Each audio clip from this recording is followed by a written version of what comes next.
রাজধানীর প্রাণকেন্দ্র grand club সংলগ্ন এলাকায় ঘর থেকে রহস্যজনকভাবে এক মহিলার মৃতদেহ উদ্ধার হয় বৃহস্পতিবার।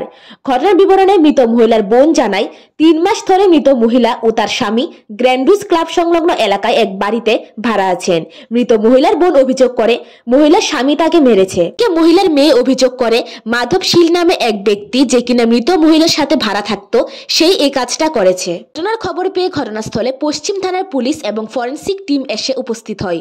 ঘটনার বিবরণ দিতে গিয়ে সদর এসডিপিও জানান, আজকে সকাল ধরেন ৯টা সাড়ে ৯টার দিকে এখান থেকে একটা খবর যায় যে একটা মহিলা এবং পুরুষ ভাড়া থাকতো আর কি। তো ৩ মাস যাবৎ ভাড়া থাকতো। গতকালকে সরস্বতী পূজার দিন সকালে ওই যে ভদ্রলোক বাইরে গেছে, তো দরজাটা একটু আজান নিয়ে আসলো। তার মধ্যে মনে করছে তারা মালিক ঘরে আছে। তো দেখতেছে যে আজকে কোনো শব্দ নাই, সারা শব্দ নাই।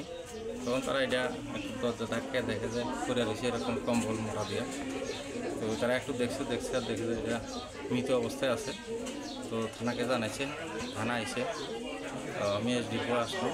তো এখন ডগ স্কোয়াড এবং ফরেনসিক টিম এসেছে, আমরা ইনভেস্টিগেশন টিমে এসেছে।